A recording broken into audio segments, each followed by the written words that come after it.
So hi everyone, thank you for coming to see our webinar. I'm Marissa, I'm the marketing coordinator for our Mathnasium group, and I'll be handling the Q&A function tonight. But I'm going to go ahead and hand you over to Jessica, who's going to give you this lovely presentation. Thank you, Marissa. As she said, my name is Jessica. I'm the Center Director at Mathnasium of Short Pump in Richmond, Virginia. And today we're going to be talking about numerical fluency. Before I start, I wanted to give a little bit of background of my time before Mathnasium. I've always wanted to be an elementary school teacher my whole entire life.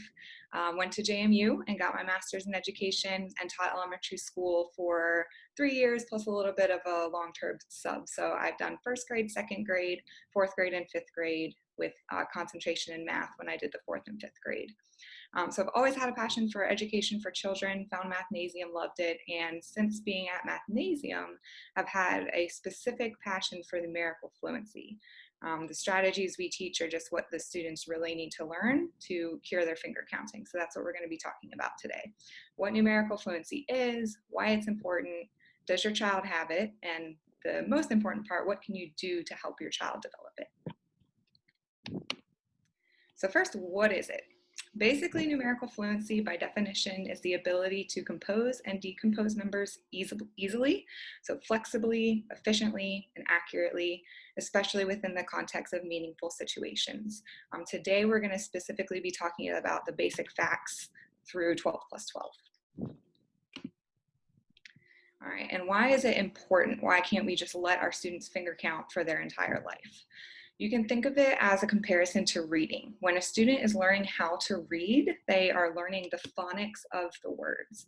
And so at the beginning stages, they're sounding out each part. By the time they get to the end of the sentence, they've said the sentence correctly, but it's highly unlikely that they know what they read. And it's the same thing with finger counting. You can get the answer correct by finger counting, but you're taking up so much brain space that you're not able to get an understanding of what's next or the big picture of what's going on in your math question. How do you know if your child has numerical fluency? Well, if they're finger counting, they don't yet. They're still in that early stage. And I do want to say when students are starting to learn how to count, that is going to be what they're doing, and that is okay. We just want to get them out of that habit by the time that they're starting to learn multiplication. So usually by end of second grade is where we really want to cut out that finger counting. But you can always ask them, when you're asking them their basic facts, ask them what's 9 plus 5, maybe they say 14. Ask them how they know.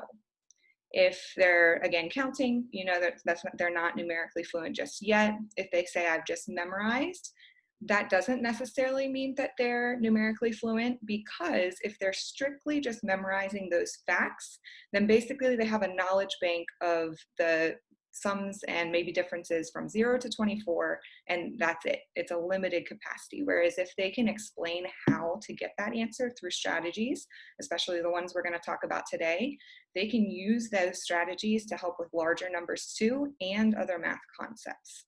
And that's really what it means to be numerically fluent, is being able to break apart, put back together numbers to be used in multiple situations. And just have some research on the screen there. Again, just re-emphasizing that research is backing this.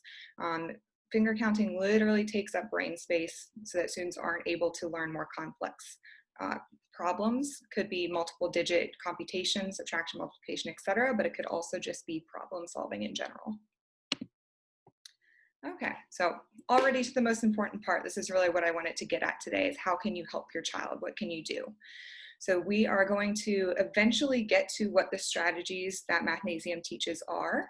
But first, there's 5 prerequisite skills that the students have to have in order for them to be able to do the strategies efficiently. So we need to start with those. They're listed on the screen, but we're going to go into a little bit of depth for each one. So we'll go ahead and get started with the first one, which is adding sums less than 10. So that means problems like 5 plus 2, 8 plus 1, as long as the sum's not greater than 10, because once it's greater than 10, that's when we're going to be using the strategies. So I have a couple of activities that you can do to help your children be fluent in the sums less than 10. So first, manipulatives are always a great idea, and you can use anything that's laying around your house. I really like to use 2 different colors. On the after we go over the next prerequisite, I'll show you an example of that, something that I'm using around the house. When they're in that early stage of they are still having to count, make sure they're counting on, starting with the larger number. So if you ask them 2 plus 5, you want them to start at 5 and count on 6, 7. Using a number line is really helpful because they can visually see that counting on. You can use cards and dice for lots and lots of things in math. We're going to be using a lot of cards and dice today. But for those, they could draw 2 numbers or roll the dice to add them together. Again, they should be counting on, or if they're at the stage where they just know them, that's excellent. Again, I'll show an example in just a minute. Addition war, I'll show you that one. And then you can also just use flashcards. Again, when we're talking about sums greater than 10, we don't want to rely on memorization, but those strategies do rely on the fact that the students have these sums less than 10 pretty much automatic. On the computer games, if your child, like many, enjoy games on the computer, there's lots of educational games online.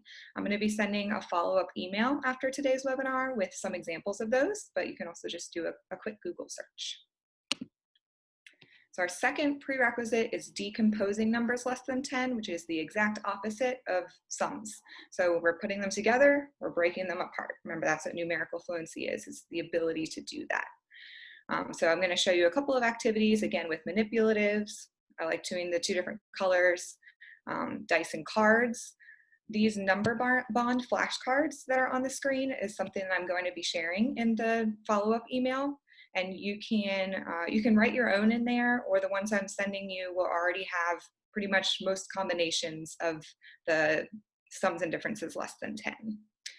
So right now I'm going to go ahead and stop sharing because I want to show you some of these activities right here. So I just found some of these chips around the house. That's my example of my manipulative, and there are 2 different colors. So an activity that you could do with your students, if you're just doing adding sums less than 10, you can draw cards, and I actually changed my deck. So I only have in my deck numbers 1 through 5 to make sure that the sum won't go over 10. And I'm using my aces as my 1s. You could choose a card to use as 0s if you wanted to. Most students are able to add 0 pretty quickly and don't necessarily need a lot of practice with that. So if we're adding together 3 and 1 with the manipulatives, again, I want to try using the 2 different colors so they can see the 3 and the 1, and those make 4. Another quick tip is I like to use the arrangement that's on dice. If students play games a lot, they're usually familiar with the arrangement of the dots on the dice and are able to just look at this and say, oh, that's 4, instead of having to count. If you want to do this for decomposing, what you can do is, again, draw 2 cards. You want to put the larger number at the top. So I'm going to be breaking 4 down into 1 and what. So if I have 4, you can show the student, okay, let's use 1 color for the 1, and then ask them how many are left to make that 4, and then they can see visually that it's 3. So again, if you are beyond the stage of using manipulatives, maybe they don't need those anymore, you can just use cards or dice and use your number line. So roll the dice. That one's actually a sum greater than 10. Little downfall of using the 6 dice. But once you use this, you can use a number line, or they can just practice adding those together. Same with the cards. And then the other activity I mentioned was addition war. A lot of students are familiar with the game of war. Usually you split the deck and just draw 1 card each, and whoever has the greater number would be the winner. So for addition war, we're actually each going to draw 2 cards each. If you're playing adult and student, try to let the student add both of them and decide which is bigger. So 3 and 1 is 4. 5 and 4 is 9. So the person with 9 would get to keep all of those cards. And you get to continue going until somebody has the whole deck, or until you're done practicing for the day, of course. Put those aside, and we will move on to the next prerequisite. Let me share my screen again. Okay. so we've gone over sums less than 10, decomposing less than 10. Our third prerequisite is 10 plus a number. So this is going to be 10 plus 3, 10 plus 6, 10 plus 7. Getting them to see that they're going into the teens. Place value blocks are really great for showing this because of our base 10 number system. That 10 block that's shown on the screen is the strip, and they can actually visually see that as the tens place, as that 1 in the tens place, and then you use the ones to show, okay, 10 and 3, 13, 10 and 5, 15. Again, dice and cards are great. Just have them roll one dice or choose one card and add 10 to it. And it's always good to ask the flop fact. So don't always say 10 plus, try saying 4 plus 10 to get them to understand that we're still adding 10. All right, our next prerequisite is doubles. So we want the students to be fluent in their doubles through 12 plus 12. I really like to use the tens frame for this, which is shown on the screen, because they can visually see the sums that are less than 10. They can easily see 5 and 5 makes 10. So on your screen right now, I'm showing you 6 plus 6. They can see, okay, 5 plus 5 was 10. They can now visually see it's 2 more for 12. And they're going to be able to see that each fact we're adding 2. 3 plus 3 is 6. 4 plus 4, we're adding 2. 5 plus 5, we're adding 2. I'll be attaching some blank tens frames for you guys in the email, as well as these flashcards that you can use a couple of different ways. So once you cut these up, you can start by just matching the fact to the sum. You could make it a little more difficult / make it into a game by playing memory. Same thing, but they're flipping the cards over. You can play it with multiple people, just like you play the game you buy at the store. Draw 2 cards. Do they match? If not, put them back. If they do, go again. And flashcards are okay for the doubles as well. Again, we want them to understand the visual of what's going on, but we do want them to be fluent in these doubles facts for one of the strategies that we're going to talk about later. All right, our last prerequisite skill is complements of 10. It's my personal favorite. The students generally pick up on this one pretty quickly as well, which is fun, but there's lots of different activities that we can do with this. So one of my favorites would be this picture on the screen right here, tens frame puzzles. Again, this will be attached. What you would do is cut between where the numbers are so that you have a piece of 9, a piece of 1, and when they make that connection, they can visually see that 9 and 1 being paired together to make the full tens frame. You'll notice I've used different colors, so 9 and 1 are both blue, 8 and 2 are both orange. I love using color coding when teaching any skill actually, and there's research to back that it's effective. Again, there's just some cards that are 0 through 10 that you can do a matching game, just like I said with doubles. You could do this with or without a stopwatch. So if your student's someone who likes to compete against the clock, just have them match them up, time them, ask them to do it again, and see that they can get faster and faster and faster. If the student's not someone who responds well to time, you don't need to do that, just match them up. You can play memory with this one as well. And then I have one more card game for the complements of 10 that I want to show you. So I'm going to again stop sharing my screen so you can see it here. So I still have the same set from earlier. I'm actually going to bring in, oh, sorry, no, I'm not. We're going to keep just sums under 10. So for this game, again, you're going to split the deck evenly through all the players so you can play with 2 or more people. And this game is similar to Slapjack, if students have ever played that. So what we're going to do is first person will flip their card. Remember, I'm using ace as a 1. I do, however, yes, I was right the first time. We are going to add into the deck because we only have 0 through 5 right now, and we're going to need all the numbers up through 10. I'm actually going to use my jokers as zeros because you do need zeros to play this game to match with the tens. You can use whichever card you want. And then I have the whole deck except Jack, Queen, King. We don't need those because those would be beyond 10. So again, the whole deck except Jack, Queen, King. I'm using jokers as zeros and aces as 1. Give them a quick shuffle.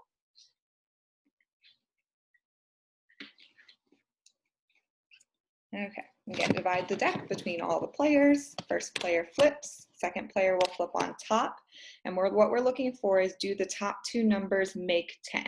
10 and 6 do not make 10, so we just keep going around the circle. 6 and 7 do not make 10. 7 and 7 do not make 10. So they're going to keep flipping until, and you can go as fast or as slow as they're processing which numbers make 10, but you do want to make sure that they're thinking about each fact as they go. Oh, we got close. That's a 0, 8 and 0, 9 and 0, 9 and 0. Okay, 0 and 10. So once that happens, the first player to slap the pile, we get to keep all of those cards. And again, this is a game that you can go until someone has the whole deck. And then you keep on playing, looking for, again, those pairs that make 10. There's a 6 and a 4. First player to slap, we get to keep them. And so that's a really fun one for the students to play and a very important skill to practice. All right, we have made it through all the prerequisite skills. So now, once the students have really mastered those, we're going to move to the strategies. And we have 3 strategies we're going to be talking about today. I'm going to start with the first one, and basically what we have to do with our students is just teach them the strategy first. It's not as easy to jump right to the games. They have to understand what's going on, and then they can practice their strategies through some games. So we're first just going to be talking about what the strategies are. The first one is doubles plus or minus 1. And again, I love this visual. Visuals are great for math. So they know all their doubles facts because that was one of our prerequisites. So if we're asking 4 plus 5, they can use 4 plus 4 because they already know that's 8. And they understand that 5 is 1 more, so our answer is going to be 1 more. So if 4 plus 4 is 8, then 4 plus 5 would be 9. You can do the same thing with subtracting 1. So again, if we had 4 plus 5, like is shown in the picture, they could also think, well, I know 5 plus 5 is 10. I'm just taking away 1. So the answer would still be 9. The second strategy is adding 10 first, especially when we see a plus 9. Could also maybe even use it for adding 8. So for the example on the screen, 4 plus 9, well, one of our prerequisite skills was adding 10 to any number, any single digit number. So 4 plus 10 we know is 14. So then if 4 plus 9 is 1 less than that, then our answer would just be 1 less, which is 13. If they're really good and fluent with that and like using that strategy, you could try it for 8s. They would just have to take away 2 instead of taking away 1. I personally like to use the next strategy we're going to talk about when adding 8, and that is teaching adding and subtracting through 10. It's sometimes also called bridging 10. I like to start by teaching missing addends or subtrahends because it's one less step than trying to use this for just facts like 8 plus 5, 17 minus 9. This is actually, again, one less step and more visual for the students. So you can see we can use this picture on the screen for either 9 plus what equals 15 or for 15 minus what equals 9, and it's really the same process. So we first have to make 10. That's why we had to know our complements of 10. So from 9 to 10 is 1. Then we have to go from 10 to our teen number, which again is one of our prerequisite skills. From 10 to 15 is 5. And then we're just putting those 2 jumps together. 5 and 1 is 6. That's my answer. And so you can do the same thing with 15 minus 9, and it doesn't matter which way they think about it. They can think about 15 and going backwards to 10, backwards to 9, or they can again just think going from 9 up to 15. Once they have mastered that, then the next step I go to is actually subtraction facts, like 16 minus 7, 14 minus 6. Again, we're going to think through 10. And finally, I do the addition facts last. And that's just because the third skill that's required for the addition facts is decomposing, which tends to be the prerequisite skill that students have the most difficulty with, which is why subtraction tends to be actually a little bit easier than addition for these strategies. Now I want to take a break and just show you some visuals of how you can work with your student on facts like 16 minus 7, 8 plus 5. So I'm going to use my whiteboard here. So if we are doing, and I'll turn it towards you in just a second. 16 minus 7. Again, we're thinking through 10. So we're going to be thinking, how do I get from 16 down to 10? Is 6. That's one of their prerequisites. From 7 up to 10 is 3. And so 6 and 3 together would make 9. And I realize this is backwards. I think I can fix that very easily. So I'm going to go ahead and do that. It's not backwards. You're good. Oh, okay. So now it's backwards? It looks fine to me. Okay, I just switched it. Hopefully, okay, it looks good to me now too, so we're gonna hope that it looks good to everybody else. I'll do one more example. Let's do 14 minus 6. And again, if they want to start with the 6 and think up, that's totally fine because it's going to work the same way. So what is 6's 10's friend, or complement of 10 is 4. How do I get from 10 to 14? It's 4. Altogether would be 8. And this is great because once they understand this and are able to do those prerequisites fluently, they'll see or hear something like 14 minus 6 and just think, okay, 4, 4, 8. And it's very efficient, and it's much more efficient than finger counting, and again, transferable to larger skills. So subtraction is just putting those two pieces together. That's why I like to do it before the addition. But let me show you the addition. So let's try 8 plus 5. So again, first we're going to be making 10. We want to start with our larger number. I'm going to make 10 and then add the rest. So I'm going to ask myself, a little bright. I'm going to ask myself, how do I make 10 with 8? We know our complement of 10 is 2. This is the part where they have to know that decomposing very fluently for this to be effective. If I've already added 2, the other part of 5 is 3.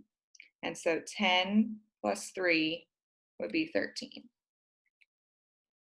We'll do one more example. Let's do 7 plus 5. And I really like the visual of somehow showing the make 10, boxing it or circling it, whatever works for you, because that's really going to help them understand the concept. I'll set myself up here. Okay, we have 7 plus 5. I'm going to first make 10. 7's 10's friend is 3. If I'm adding 5 all together, I've already added 3. Need to add 2 more. So 10 plus 2 would make 12. Okay, so that is all of the strategies. I want to show you a couple more games that can help students practice all the strategies all together, as opposed to just the prerequisite skills. So first, of course, there is war, and I've already shown you this one, but now I'm just going to use the whole deck. You can do addition war or subtraction war, totally up to you. And just make sure when you are playing with your student that you're not just getting them to get the answer. The whole point is that they're practicing their strategies. So these two happen to be sums under 10. So hopefully when they see these, they'll see 8, 5. We want to be fluent in those. The person with 8 would get to keep those cards. See if we get any larger numbers. See if I can rig it to make some larger numbers. There we go. Okay, so for this one, it's just a sum under 10. 6 plus 1, 7.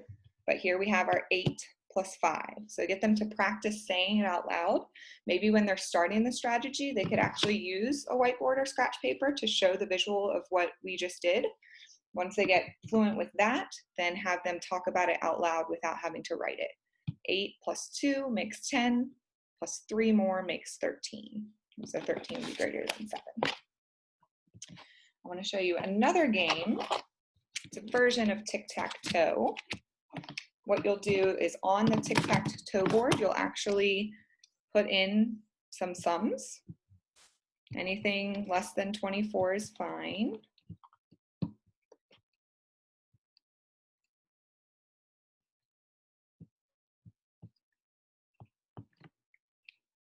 And then what we'll do is, again, cards or dice. You probably want to use cards on this one because the dice only go up to 6, unless you have a fancy dice that goes higher than that, then that would be perfectly fine. Tic-tac-toe is a 2-person game. So the first person would draw their 2 cards. First ones I drew were a 4 and a 1, some under 10. I just know that's 5. There actually is a 5 on the board. Sometimes it won't be there, but if I was O's, I would circle my 5. Next person would go. I got 5 and 3, another sum under 10. 5 and 3 is 8. There's an 8 on the board, so they would put their X there. Next person will go. 3 and 2 make 5. I got 5 last time, so I don't get to do anything, and if the other person had it, I would not get to steal it. Unless you want to make up your own version of this game, feel free. Next, I have 6 and 1. That player gets 7. They already have 2 in a row. And you would just continue to go until you get a tic-tac-toe. If the number's not on the board, then the turn would just get skipped, at least for my version of the game. You could play another version of this game with a multiplication chart, and you would just do the exact same thing, except you would be trying to get 4 in a row instead of a tic-tac-toe. Okay, coming to the end of our webinar today, so I just want to remind us, but why? Why can we not just let them finger count? Why do we have to go through all this trouble of teaching them these different strategies? I want to give you a couple reasons why. I've been saying that the strategies are transferable. I want to show an example of that. So if they can go through 10, they can go through or learn to go through multiples of 10 to do questions with much larger numbers. And this is going to help with problem solving once they get into the upper grades. So for this, all we're going to do is go through, instead of 10, our next multiple of 10. So 148 to 150 is just 10 sprints. They can already do that. And then 150 to 190, with a little bit of teaching, they'll be able to know that that's 40. And so they can easily see that answer as 42. This could come up in a question where they had to do 190 minus 48. Now they have a way to easily do that in their head. Another math skill that uses this strategy could be making change. And again, a lot of students do making change through subtraction with borrowing, sometimes also with finger counting. Lots of mistakes can happen with that. We want to teach our students how to subtract with borrowing, of course, but with making change specifically, they can, again, use this strategy. So if I buy something for $4.18, give them $5, what's my change? All I'm trying to find is the distance or the difference between those. I can think through $4.20. How much from 18 to 20 is our tens friend? From 20 to the whole dollar, altogether 82 cents.